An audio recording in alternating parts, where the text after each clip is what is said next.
요즘 추석을 앞두고 국세청에서 근로장려금을 지급하고 있습니다. 열심히 일은 하지만 소득이 적은 가정에게 근로장려금을 지급합니다. 이래서 번 돈으로 가족이나 또 개인이 기초적인 생활조차 하기 어려울 때는 정부에서 다양한 방식으로 경제적인 지원을 하고 있습니다. 기초생활수급자들에게 최저생계비를 지원하는 것이 대표적이고, 또 노인들을 위한 기초연금, 또 청년들을 위한 청년수당, 또 장애인을 위한 장애인수당, 이런 것들이 참 많습니다. 일을 하지 못하거나 또는 생계비를 벌 만큼 일을 잘 하지 못한다 하더라도 그 사람도 사람답게 살아가야 하기 때문에 국가적인 차원에서 이런 경제적인 지원을 하고 있습니다. 사실 예전에는 그런 제도가 전혀 없던 때가 있었습니다. 저희 부모 세대 중에는 초등학교도 졸업하지 않고 아주 어릴 적부터 스스로 자기의 생계를 책임지는 사람들도 많았습니다. 정말 공부를 하고 싶어도 여건이 되지 않아서 공부를 못하는 사람들도 많았습니다. 제 친구들 중에도 중학교에 가고 싶어 했는데도 집안 사정 때문에 진학하지 못한 친구들이 꽤 있습니다. 특히 여학생들은 참 많았습니다. 국가의 지원을 제대로 받지 못한 참 불행한 시대를 보냈습니다. 그런데 지금은 중학교 과정까지는 의무교육이기 때문에 반드시 학교에서 공부를 해야 하고, 이제 곧 고등학교 과정도 의무교육이 될 것입니다. 그런 면에서 요즘 아동 청소년들은 20살 때까지는 공부만 하면서 살 수 있는 그런 기본적인 권리를 가지고 있다고 할 수 있습니다. 우리 법에 만 15세가 되지 않으면 직장 생활을 할 수가 없습니다. 알바도 할 수가 없습니다. 만 15세가 넘더라도 이 고등학생들 만 17세까지는 부모의 동의를 받아야만 알바든 뭐든 할 수가 있습니다. 이것은 우리 청소년들을 보호하기 위한 규정입니다. 공부해야 할 청소년들을 데려다가 일을 시키는 것을 하지 못하게 하기 위함입니다. 그래서 어린이와 청소년들은 돈 버는 일보다는 공부하고 꿈을 키우는 일에 집중하는 것이 바람직합니다. 그런데 전 세계적으로 보면 만 15세 이하 아동 중에서 약 1억 5천 명 정도가 강제 노동에 시달리고 있다고 합니다. 특히 우리가 속한 이 아시아에 일하는 어린이들이 참 많습니다. 그렇게 어릴 적부터 일하는 사람이 육체적으로나 또는 정신적으로 성숙하게 되는 것을 기대하기가 참 어렵습니다. 그래서 유엔을 비롯한 국제기구들이 이런 아동 노동을 근절하기 위해서 많은 노력을 하고 있습니다. 아동들이 일하는 공장에서 생산되는 물건들에 대해서 불매운동하는 일도 있습니다. 어린이들도 자기가 먹을 것을 스스로 일해서 마련해야 된다라고 주장하고 어린이들에게 일을 시키는 그런 부모가 있다면 그 부모는 아주 큰 비난을 받아야 마땅합니다. 그런 부모는 앵벌이를 시키는 깡패나 다를 바가 없는 사람들입니다. 어린이들은 돈 한 푼 벌지 못한다 하더라도 잘 먹여주고 잘 입혀주고 공부도 잘 시켜주어야 하는 것이 우리 부모와 가정의 의무입니다. 행여와 가정 형편이 좋지 않아서 가정이 그런 일을 잘 못하면 정부가 나서서 해야 합니다. 정부는 인자한 부모와 같이 어린이와 노인 또 장애인을 비롯한 사회적인 약자들을 잘 돌보아서 잘 성장하고 또 사람답게 살도록 잘 도와주어야 합니다. 이것이 가난한 사람과 또 고아와 과부를 잘 돌보라고 하시는 하나님의 뜻이고, 또 그것이 하나님께서 우리 정부를 세운 목적이기도 합니다. 그런 선한 일을 하지 못하는 정부라면 차라리 없어지는 것이 더 낫습니다. 우리가 지난주에 묵상하였듯이 이스라엘 민족은 애굽에서 400년 동안이나 노예 생활을 했습니다. 애굽의 그 악한 통치자 아래에서 남녀노소 구분 없이 강한 자나 약한 자나 구분 없이 다 일을 하면서 살아야 했습니다. 하나님의 은혜가 아니었더라면 이스라엘 민족은 그런 참 힘든 노동에 시달리다가 하나둘씩 사라지고 민족 전체가 사라져 버렸을 것입니다. 그런데 하나님께서 이스라엘 민족을 그 험한 노동에서 보존하실 뿐만 아니라 그 애굽의 악한 통치자들을 굴복시키시고 이스라엘 민족을 애굽에서 나오게 하셨습니다. 오늘 읽은 구약의 말씀은 애굽을 나온 이스라엘 민족이 이제 광야 생활을 처음 시작하는 이야기입니다. 애굽을 나온 이스라엘 민족의 그 1차 목적지는 가나안이 아니라 시내산이었습니다. 그런데 그 시내산으로 가는 길은 사막이었습니다. 오늘 본문 바로 앞에 16장 1절을 보면 엘림이라는 지명이 나옵니다. 엘림은 물이 많은 오아시스가 있는 곳입니다. 그런데 그곳을 떠나서 시내산으로 가는 길에는 신광야, 즉 사막이 있었습니다. 이스라엘 민족이 이제 이 신광야, 사막에 들어서자마자 불평을 하기 시작합니다. 이유는 아주 단순합니다. 먹을 게 없으니까 불평이 나온 겁니다. 이스라엘 민족은 400년 동안 애굽에서 노예 생활을 했습니다. 그동안 이스라엘 민족의 인생의 목적은 단 한 가지, 생존이었습니다. 거기서 무슨 의미 있는 일을 할 수도 없고 신분 상승도 꿈꿀 수도 없고 그냥 하루하루 먹고 사는 게 그들의 인생의 목적이었습니다. 그렇기 때문에 그냥 먹을 것만 주면 만족하면서 살았습니다. 아무리 고된 노동을 해도 그냥 먹을 것만 주어지면 하루하루 살았습니다. 그렇게 400년 동안이나 살았습니다. 그런데 애굽을 나오고 보니 그들에게 먹을 걸 줄 사람이 없었습니다. 또 이 광야에서는 특히 먹을 것을 찾을 수도 없고 그곳에서 농사를 지을 수도 없었기 때문에 굶어 죽기에 딱 좋은 상황입니다. 그러니 이스라엘 민족이 당연히 원망을 할 수밖에 없습니다. 3절에 그들이 원망하는 소리가 있습니다. 3절 이스라엘 자손이 그들에게 이르되 우리가 애굽 땅에서 고기 가마 곁에 앉아있던 때와 떡을 배불리 먹던 때에 여호와의 손에 죽었더라면 좋았을 것을 너희가 이 광야로 우리를 인도해내어 이 온 회중이 줄여 죽게 하는도다. 지금 그 애굽에서 배불리 먹던 시절을 그리워합니다. 그들은 비록 자유는 없었지만 가끔씩 그렇게 배불리 먹던 시절을 그리워하면서 그 시절이 차라리 더 좋았다라고 말합니다. 비록 자유는 없었지만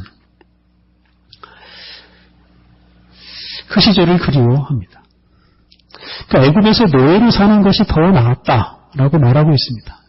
애굽을 나와 자유롭게 살면 뭐 하겠습니까? 당장 굶어 죽으니 말입니다. 400년 동안 단지 생존하는 것을 목적으로 삼고 살았기 때문에 그들에게 주어진 자유에 대한 즐거움은 하나도 없었고 당장 배고픈 것 때문에 그들이 이렇게 원망하는 것은 한편으로는 당연해 보입니다. 하나님께서는 이렇게 단지 생존을 목적으로 삼고 살았던 이스라엘 민족에게 은총을 베푸시고 그들을 새롭게 해주십니다. 이 노예 근성이라는 것에 사로잡혀 있던 이 사람들을 이제 정말로 자유인으로 만들어 가십니다. 4절과 5절을 보면 원망하는 사람들을 향해서 하나님께서 하시는 말씀이 나옵니다. 4절 5절 그때 여호와께서 모세에게 이르시되 보라 내가 너희를 위하여 하늘에서 양식을 비같이 내리리니 백성이 나가서 일용할 것을 날마다 거둘 것이라. 이같이 하여 그들이 내 율법을 준행하나 아니하나 내가 시험하리라. 여섯째 날에는 그들이 그 거둔 것을 준비할지니 날마다 거두던 것에 갑절이 되리라. 하나님께서 일용할 것, 날마다 먹을 양식을 하늘에서 비같이 내려주겠다고 약속하십니다. 비같이 내려준다는 것은 일을 시키고 그에 대한 대가로 주시는 게 아니라 값없이 비를 내려주시는 것처럼 값없이 양식을 주시겠다는 뜻입니다. 그러니까 일하지 않아도 먹고 살 수 있도록 해주시겠다라고 약속하십니다. 5절은 일하지 않아도 먹을 것을 주시는 그 하나님의 뜻과 목적이 나옵니다. 그것은 바로 율법을 지키는 훈련입니다. 5절에 나오는 율법은 하늘에서 내리는 그 양식을 거두는 방법에 대한 것입니다. 오늘 본문 또 16장 후반부를 보면 하나님께서는 매일 하루 먹을 양식만 거두라고 하시고 여섯째 날에는 안식일을 대비해서 이틀치 양식을 거두라고 하십니다. 그래서 그 말씀을 잘 지키며 사는 것이 이 음식을 거두는 이스라엘 민족의 과제입니다. 그리고 거기서 더 나아가서 19장 이 말씀을 보면 하나님께서는 이스라엘 민족에게 아주 보배로운 율법, 이걸 잘 지키면 생명을 얻는 그런 참 좋은 율법을 주십니다. 그리고 광야에서부터 율법을 지키는 훈련을 하게 하십니다. 여기서 중요한 것은 하나님께서 단지 그 하늘에서 비처럼 양식을 내려주시는 것, 만나를 주시는 것, 그것과 함께 율법을 주시고 그 율법에 순종하도록 하신다는 것입니다. 하나님께서 무상으로 음식을 주시는 이유가 바로 율법에 순종하는 사람들을 만드는 것이었습니다. 단지 생존이라는 걸 인생의 목적으로 삼고 살았던 사람들에게 하늘에서 비같이 음식을 내려주심으로 더 이상 먹고 사는 것에만 얽매여 살지 않고 거룩하신 하나님의 뜻, 그 율법을 따라서 사는 훈련을 하게 하십니다. 하나님은 먹을 것이 없어서 불평하고 당신까지 원망하는 그 이스라엘 민족에게 책망을 하시거나 벌을 내리시지 않으셨습니다. 그들에게 먹을 것을 주실 뿐만 아니라 먹을 것보다 더 좋은 율법을 주시면서 그 율법을 따라 사는 훈련을 하게 하셨습니다. 그들이 400년 동안 노예로 살아온 것을 아시기 때문에 하나님은 그들이 먹을 것 때문에 원망하고 불평하는 것을 당연하게 받아들이셨습니다. 그리고 거기서 더 나아가서 이제는 더 이상 노예처럼 단지 먹고 사는 문제에 얽매여 살지 않고 먹고 사는 문제 때문에 불평하는 인생이 아니라 거룩한 하나님의 뜻을 따라서 의미 있고 즐거운 인생을 살게 하십니다. 이 하나님께서는 이스라엘 민족으로 하여금 단지 먹고 마시는 인생이 아니라 하나님의 뜻을 따라 살아가는 인생이 되기를 기대하시면서 그들을 애굽에서 인도해 내셨고 또한 광야에서 양식을 비같이 내려주시고 먹여주셨습니다. 그와 마찬가지로 오늘 우리들도 먹고 마시는 것을 걱정하며 사는 인생이 아니라 하나님의 뜻을 구하고 하나님의 뜻을 실천하는 인생을 살도록 우리들에게 은혜를 베풀어 주십니다. 우리 예수님께서는 이렇게 말씀하셨습니다. 마태복음 6장 31절부터 33절. 그러므로 염려하여 이르기를 무엇을 먹을까 무엇을 마실까 무엇을 입을까 하지 말라. 이는 다 이방인들이 구하는 것이라. 너희 하늘 아버지께서 이 모든 것이 너희에게 있어야 할 줄을 아시느니라. 그런즉 너희는 먼저 그의 나라와 그의 의를 구하라. 그리하면 이 모든 것을 너희에게 더하시리라. 하나님께서 우리가 먹고 마실 것, 입을 것까지 다 공급해 주시겠다고 약속하십니다. 그러면서 그런 것은 걱정하지 말라고 말씀하십니다. 오직 하나님의 나라와 그의 의를 구하라고 말씀하십니다. 먹는 것과 마시는 것과 입는 것은 그냥 부수적인 것입니다. 우리가 하나님의 나라와 그의 의를 구하면서 살면 당연히 따라오는 것들입니다. 그래서 우리가 먼저 구해야 할 것은 하나님의 나라와 그의 의입니다. 하나님은 우리가 단지 먹고 마시고 입는 것에 얽매인 노예 같은 인생이 아니라 당신의 나라와 의를 이루는 거룩한 인생을 살아가도록 우리에게 풍성한 은총을 베풀어 주시고 있습니다. 오늘 봉독한 신약의 말씀은 하나님 나라에 대한 말씀이면서 동시에 선하신 하나님에 대한 예수님의 비유입니다. 포도원 주인이 이 품꾼들과 각각 다른 시간에 계약을 맺고 포도원에서 일을 하게 합니다. 어떤 사람은 아침 일찍부터 일을 시작하였고 어떤 사람은 오후 늦게 일을 시작했습니다. 하루 일과를 다 마친 다음에 포도원 주인은 품꾼들에게 품삯을 나눠줍니다. 그런데 아침부터 일을 시작한 사람이나 오후 늦게 일을 시작한 사람이나 차별 없이 똑같이 한 데나리온씩 주었습니다. 한 데나리온은 노동자의 하루 품삯입니다. 아침부터 저녁까지 일한 사람이 받을 수 있는 돈이 한 데나리온입니다. 아침부터 일한 사람은 정당한 대가를 받은 것이라고 할 수 있습니다. 반면에 오후 늦게 일을 시작한 사람은 처음부터 일한 사람보다는 훨씬 더 많은 받은 돈을 받은 셈입니다. 포도원 주인은 왜 모든 품꾼들에게 똑같이 한 데나리온씩 주었겠습니까? 그것은 무엇보다 그들이 품꾼들이기 때문입니다. 이 품꾼이라는 말은 일용직 노동자라는 뜻입니다. 그러니까 월급쟁이가 아니라 하루 벌어 하루 먹고 사는 사람들입니다. 그들이 하루 품삯을 받지 못하면 그들과 그들의 가족이 굶주릴 수가 있습니다. 품꾼과 품꾼의 가족들이 함께 하루를 사는 데 필요한 돈이 한 데나리온입니다. 포도원 주인은 그것을 먼저 생각하고 일한 시간에 관계없이 각 사람에게 한 데나리온씩 주었습니다. 포도원 주인은 각 사람이 일한 대로 임금을 준 것이 아니라 각 사람의 가정이 필요한 만큼 임금을 주었습니다. 일을 많이 한 사람이나 일을 적게 한 사람이나 하루를 사는 데는 똑같은 돈이 필요하기 때문에 포도원 주인이 똑같은 돈을 주었습니다. 이런 면에서 포도원 주인은 선한 사람입니다.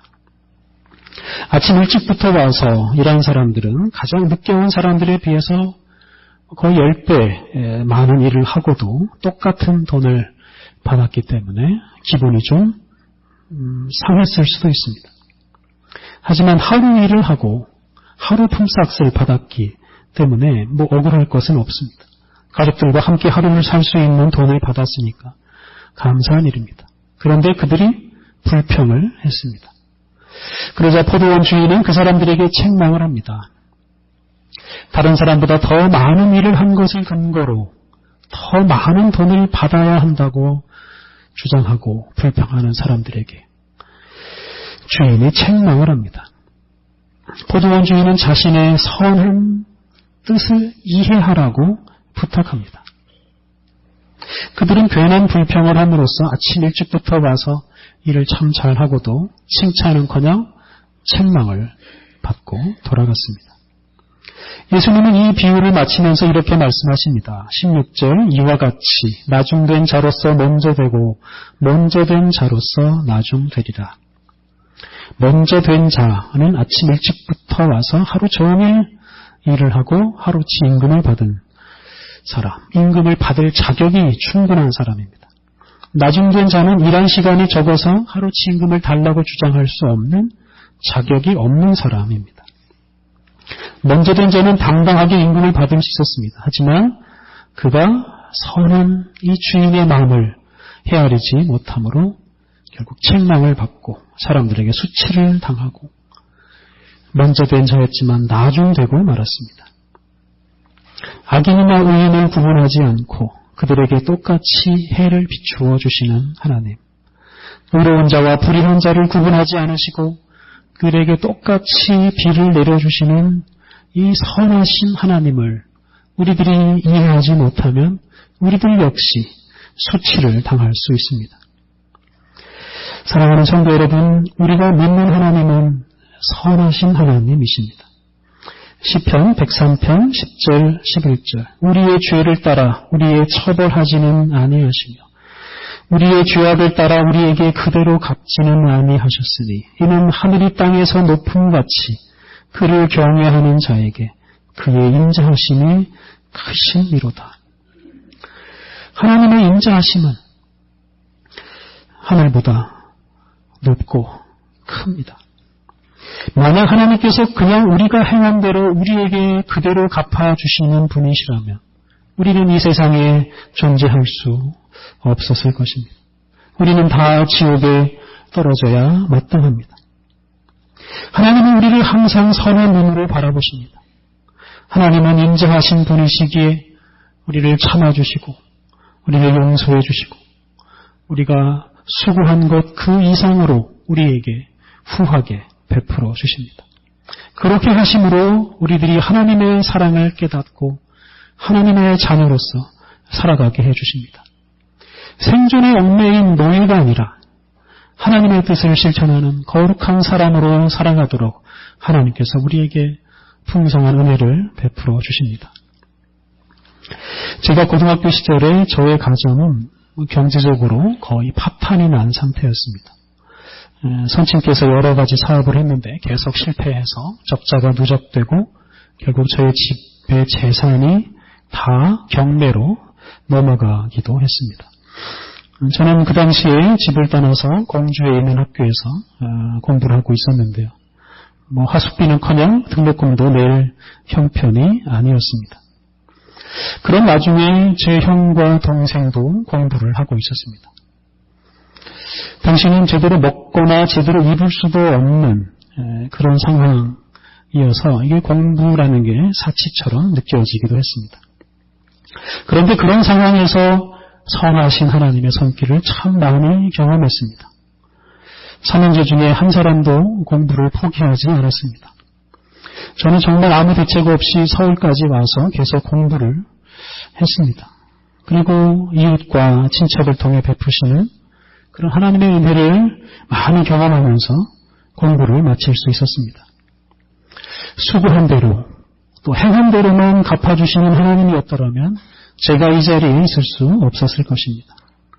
선하신 하나님께서 우리를 긍휼히 여겨주시고 우리에게 은혜를 베풀어 주시기에 우리들이 이렇게 살아가고 있습니다. 성도 여러분, 우리가 믿는 하나님은 선하신 분이십니다. 예수님을 통해 우리들에게 모든 것을 내어주십니다. 선하신 하나님을 믿고 담대하십시오. 먹고 사는 것에 너무 얽매이지 마십시오. 선하신 하나님을 믿고 담대하게 살아가십시오.